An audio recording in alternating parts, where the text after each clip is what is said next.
Halo, jumpa lagi bersama saya Amo Ulibino di channel YouTube Amo Ulibino.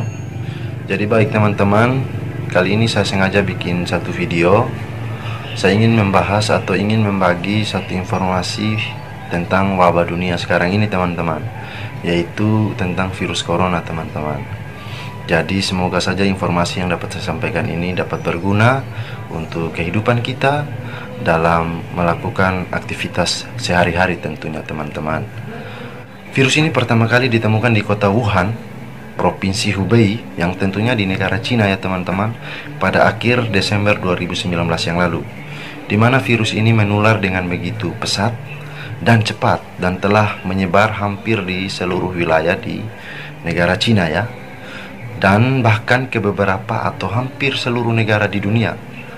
Bahkan sekarang Indonesia sudah mengalami dampaknya ya teman-teman. Menurut data yang saya baca dari Badan Kesehatan Dunia atau WHO, tanggal 15 April 2020, negara yang sudah terinfeksi oleh virus corona ini sebanyak 213 negara teman-teman. Dan kasus yang sudah konfirmasi sebanyak 1.918.138 orang teman-teman. Itu luar biasa banyak ya. Ini untuk seluruh dunia ya teman-teman. Sedangkan angka kematiannya itu sebanyak 123.126 jiwa atau orang teman-teman. Sungguh luar biasa banyak ya. Sedangkan menurut data yang saya baca dari gugus tugas percepatan penanganan COVID-19 di Indonesia sendiri sebanyak 5.433 orang teman-teman, yang sudah mencapai kesembuhan sebanyak 446 orang, yang sedang dalam perawatan 4.221 orang. Sedangkan angka yang meninggal di seluruh Indonesia teman-teman itu sebanyak 469 orang. Wow, besar sekali teman-teman. Dan keterangan atau data yang saya baca dari Kompas ID berdasarkan tes cepat atau rapid test di Nusa Tenggara Timur teman-teman, terdapat 19 orang yang dinyatakan positif di Nusa Tenggara Timur melalui hasil rapid test atau tes cepat itu teman-teman. Di Labuan Bajo, Kabupaten Manggarai Barat, terdapat 13 orang ya teman-teman, Lembata 1 orang, Maumere 3 orang, Rotendao 2 orang. Nah, jumlah 19 orang ini teman-teman itu sudah positif melalui hasil tes cepat atau rapid test. Di mana teman-teman yang menjadi salah satu problem kita bahwa hasil rapid test ini teman-teman tidak mutlak bahwa seseorang itu sudah terinfeksi oleh virus corona teman-teman. Di sini yang kita banyak kekeliruan. Ketika sudah ini melakukan hasil tes cepat atau rapid test ini hasilnya positif, di situ kita sudah mulai gelisah, takut, panik dan lain sebagainya. Tetapi belum tentu atau tidak mutlak hasil tes rapid test ini positif corona teman-teman. Bisa positif karena virus-virus yang lain, atau bisa juga karena penyakit-penyakit yang lain, bakteri yang lain, itu bisa teman-teman.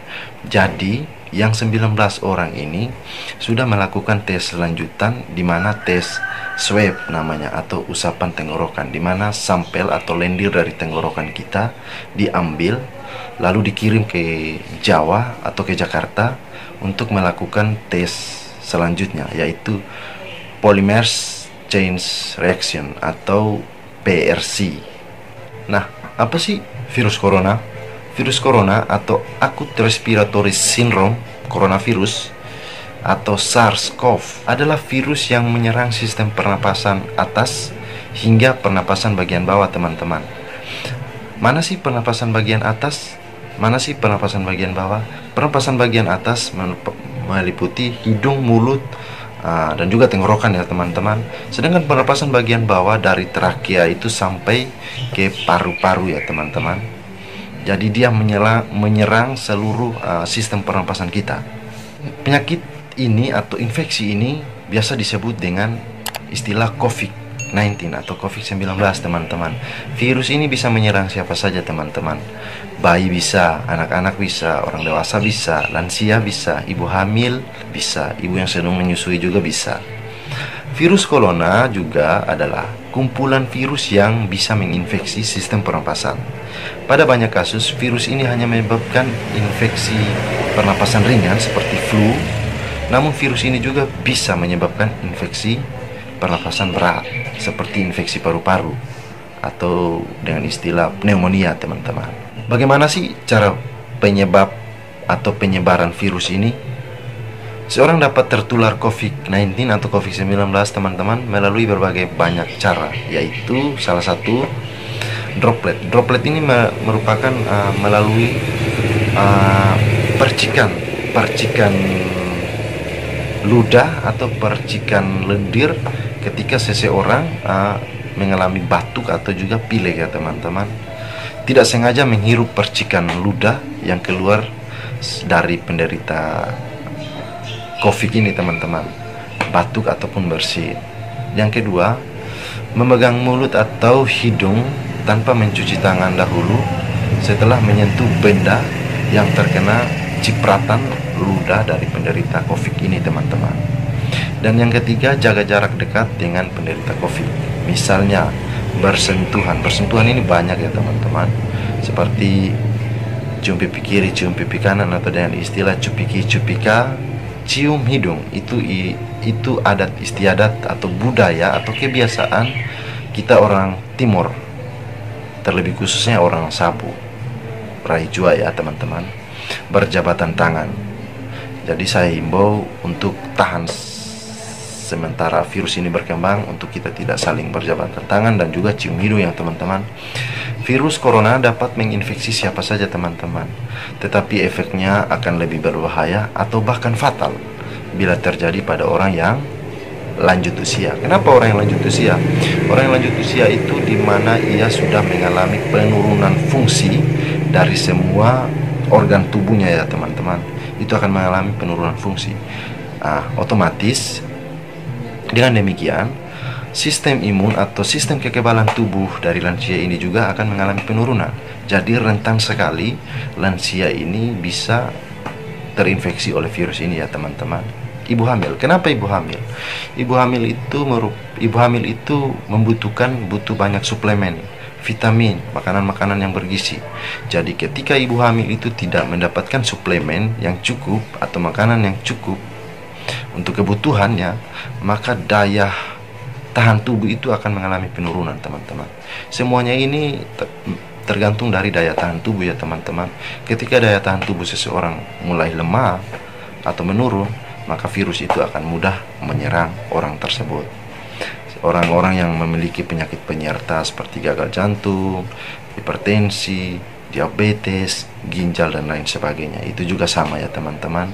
Orang yang perokok, orang yang ya tentunya daya tahan tubuhnya lemah. Orang yang perokok ini seperti kita saling tukar merokok begitu, yang dengan istilah gaulnya itu ya dalam tanda kutip join. Saya isap, satu isap, itu berbahaya itu teman-teman. Bagaimana sih tanda dan gejala dari COVID-19 ini?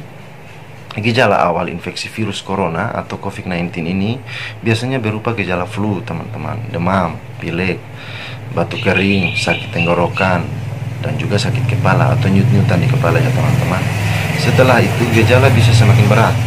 Pasien bisa mengalami demam tinggi, batuk berdahak, bahkan bisa keluar darah ya teman-teman, sesak napas, dan juga nyeri di dada. Gejala-gejala tersebut merupakan reaksi bahwa virus sudah masuk di dalam tubuh kita ya teman-teman. Jadi ada 3 gejala umum yang biasanya menandakan seseorang itu sudah terinfeksi virus corona ini teman-teman. Demam. Yang pertama itu demam, suhu tubuhnya di atas 80 derajat Celcius. Batuk berdahak secara terus-menerus. Dan yang terakhir ya sesak napas teman-teman. Ketika teman-teman sudah mengalami hal yang seperti yang saya sebutkan ini, atau teman-teman menemukan anggota keluarga atau kawan terdekat dengan gejala seperti yang saya jelaskan ini, teman-teman bisa anjurkan untuk bawa ke fasilitas kesehatan atau juga bawa ke tim-tim kesehatan lain yang mungkin dekat dengan kita begitu. Jadi menurut penelitian, gejala COVID-19 ini muncul dalam waktu 2 hari teman-teman, bahkan sampai 2 minggu juga atau 14 hari setelah terpapar virus ini teman-teman. Nah, bagaimana sih pemeriksaan diagnostik atau pemeriksaan medisnya? Pemeriksaan medis ini guna memastikan diagnostik atau juga tanda dari COVID-19 ini teman-teman. Dokter dan petugas kesehatan seperti perawat dan lain sebagainya akan melakukan pemeriksaan lanjut. Seperti yang pertama rapid test sebagai penyaring ya, seperti yang saya sebutkan tadi, di mana rapid test ini merupakan tes paling awal atau paling cepat, paling dahulu untuk menyaring orang-orang bahwa apakah orang ini sudah berpotensi corona atau tidak begitu.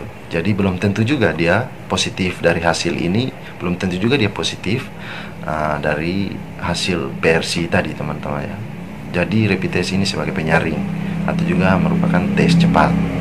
Yang kedua, swab atau juga usapan tenggorokan, di mana sampelnya itu atau lendirnya itu diambil dari tenggorokan untuk melakukan penelitian lebih lanjut atau pemeriksaan lebih lanjut.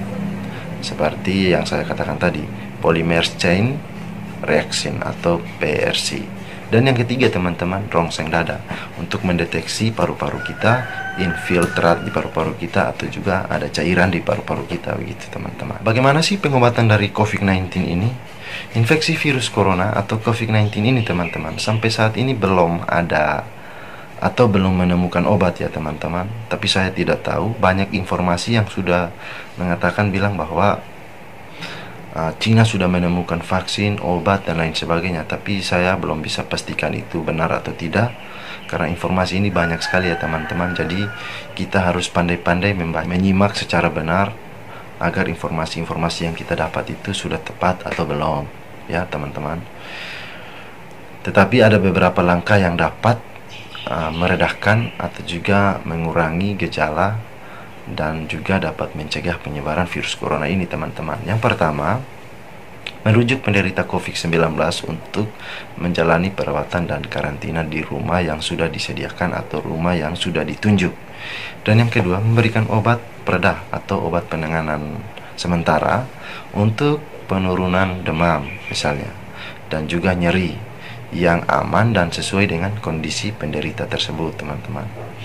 Sedangkan yang ketiga, menganjurkan penderita COVID-19 ini untuk melakukan isolasi mandiri dan istirahat yang cukup di rumah atau di ruangan ya teman-teman. Dan yang keempat, menganjurkan penderita COVID-19 ini untuk banyak minum air putih untuk menjaga kadar cairan tubuh ya teman-teman.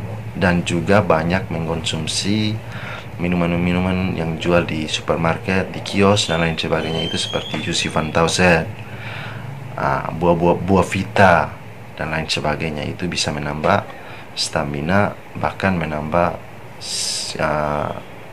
sistem imun tubuh kita ya teman-teman. Atau juga bisa mengkonsumsi daun-daun pepaya begitu. Daun pepaya itu bagus untuk menambah sistem kekebalan tubuh. Dan untuk pencegahan, sampai saat ini belum ada vaksin seperti yang saya katakan tadi. Cara pencegahan yang baik adalah dengan menghindari faktor-faktor yang bisa menyebabkan kita terinfeksi virus ini teman-teman. Sekarang ini sudah gampang ya. Himbauan sudah diberikan oleh pihak pemerintah, baik pemerintah pusat, pemerintah provinsi, pemerintah daerah, bahkan kecamatan teman-teman. Dari pihak kepolisian juga sudah memberikan surat maklumat. Jadi semua larangan itu atau himbauan itu untuk kepentingan kita, untuk keselamatan kita teman-teman. Kita jangan berpikir bahwa ini melarang ini langgar ini dan lain sebagainya. Pokoknya kan yang kita tidak terima itu menutup tempat-tempat ibadat ya teman-teman. Itu merupakan, bukan menutup ya teman-teman, tapi itu kita langkah awal untuk mencegah atau untuk memutuskan mata rantai virus 19 ini, COVID-19 ini. Alangkah baiknya kita ibadah di rumah, berdoa di rumah dan lain sebagainya untuk meningkatkan kualitas kualitas atau quality time kita bersama keluarga. Yang pertama, cara untuk pencegahan, terapkan physical distancing atau social distancing, yaitu menjaga jarak minimal 1 meter dari orang lain. Dan juga jangan keluar rumah kecuali mendesak. Dan yang kedua, selalu menggunakan masker saat beraktivitas di tempat umum atau tempat keramaian. Dan yang ketiga, rutin cuci tangan dengan menggunakan sabun di air yang mengalir ya teman-teman, atau hand sanitizer yang menggunakan alkohol minimal 60% sebelum dan sesudah makan dan minum, setelah aktivitas di luar rumah dan di tempat-tempat umum teman-teman. Tingkatkan daya tahan tubuh dengan pola tidur sehat, konsumsi buah-buahan, sayur-sayuran, makanan yang bergizi, dan istirahat yang cukup. Jangan menyentuh mata, mulut, hidung sebelum mencuci tangan menggunakan sabun. Hindari kontak dengan penderita atau orang yang dicurigai penderita COVID-19. Tutup mulut dan hidung saat batuk dan bersin menggunakan tisu atau menggunakan lengan bagian dalam. Kemudian buang tisu ke tempat sampah. Hindari berdekatan dengan orang yang sedang sakit seperti demam, batuk, pilek. Juga jaga kebersihan benda yang sering disentuh dan kebersihan lingkungan, termasuk kebersihan rumah teman-teman. Dan kedua, kurangi makan daging sapi, daging kambing, dan lain sebagainya. Yang daging-daging yang mati ya, hewan yang mati baru kita bakar, masak, dan lain sebagainya, itu kurangi atau stop untuk sementara waktu. Karena bisa mencurigai bahwa di dalam daging atau di dalam tubuh binatang yang mati tadi bisa adanya virus, termasuk kategori ODP, orang dalam pengawasan, maupun PDP, pasien dalam pengawasan. Ada beberapa langkah yang bisa dilakukan agar virus corona tidak menular ke orang lain. Jangan keluar rumah kecuali untuk mendapatkan pengobatan. Yang kedua, bila ingin ke rumah sakit saat gejala bertambah berat, sebaiknya hubungi dulu pihak rumah sakit untuk menjemput dengan menggunakan kendaraan roda 2 atau juga ambulans. Lakukan isolasi mandiri dengan cara tinggal berpisah dari orang lain untuk sementara waktu. Bila tidak, menggunakan kamar tidur dan kamar mandi yang berbeda dengan orang lain atau dengan anggota keluarga yang lain ya teman-teman.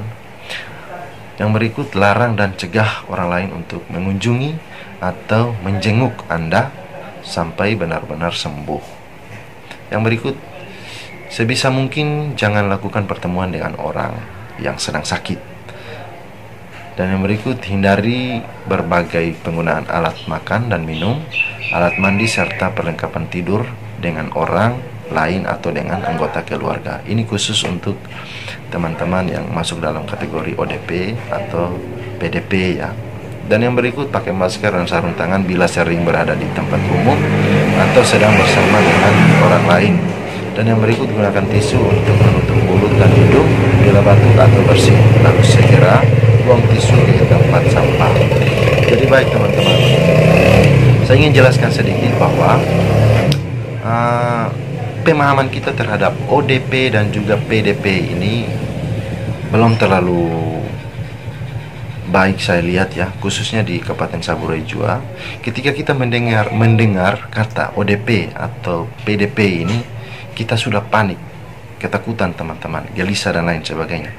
ODP ini adalah orang dalam pengawasan. Orang dalam pengawasan artinya mereka masih terus diawasi. Mereka belum positif corona teman-teman, positif kena virus ini belum, tapi mereka dalam pantauan pihak kesehatan dan juga pihak pemerintah.